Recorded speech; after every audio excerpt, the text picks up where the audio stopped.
سلام آقا، آخه من موشکاف به این سیدعلی آشولاش چی بگم؟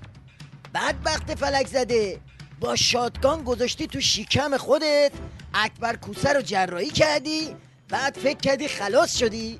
نه بابا، عباد جرباجرتر از این صحبت هاست. رفسنجانی کشید عقب، حالا یه رفسنجانی چه به نام شیخ فری روحانی گذاشت توی دومنت. بفرما نوش جون. آقای دکتر حسن روحانی با مشورت بنده قدم در راه انتخابات گذاشت و با احترامی که برای کاندیدای دیگر قائلم به دکتر روحانی رأی میدم و ایشان رو برای تصدی قوه مجریه مناسب تر میدونم.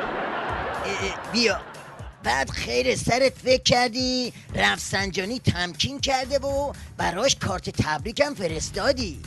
خبر نداشتی طرف کوسه است، یه زیرابی میره بعد یه مارماهی مثل روحانی رو میندازه به جونت، اونم پشت پیدا میکنه و میره تو مایه شاخ و شونه کشی.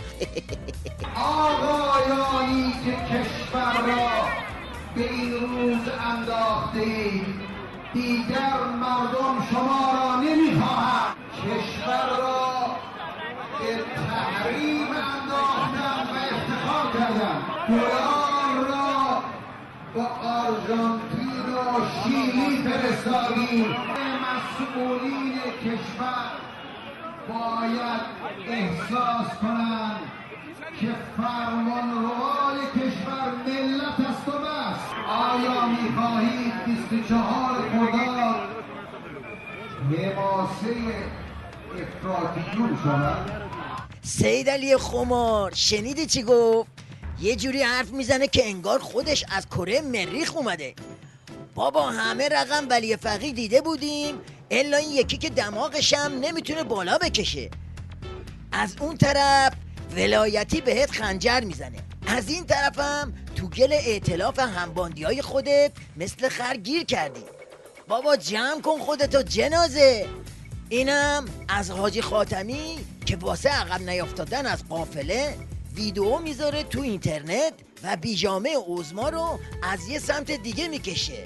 و الانم معتقدم که با بودن جناب آقای روحانی در صحنه همه ما باید سستی را کنار گذاشت، باید با همه وجود به صحنه آمد و رأی داد. و این خطاب من به ملت عزیزه، به خصوص به اصلاح طلبها و به جریاناتی که میخوان تحول در جامعه ایجاد بشه و انشالله یک انتخابات خوبی و انشالله یه موجی هم ایجاد بشود که دیگه امکان تغییر نتیجه کار وجود نداشته باشه.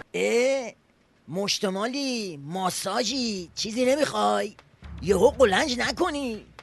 آخوند دوزاری دو دوزه باز طوری میگه سستی رو کنار بذاریم که هر کی نشناسدش فکر میکنه میخواد وایس تو روی ولی فقیه. نگو میخواد واسه سرپا نگه داشتن نظام سپرتیش رأی بده. جمع کنید بابا کاس کوزتونو، شما تا میتونید عبا و عمامه همدیگر رو بکشید. جوونا هم تو کمینن تا لحظه رو هوا بزنن و کار خودشون رو بکنن.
ای سید علی گیج کردی تو همه بسیجی ها رو، بگو چی کار کنیم وضع نظام نرخ دلار رو. آخه مجلس این یا جای مشتی آش و لاشه، نگو هیچی که دولتم داره میپاشه.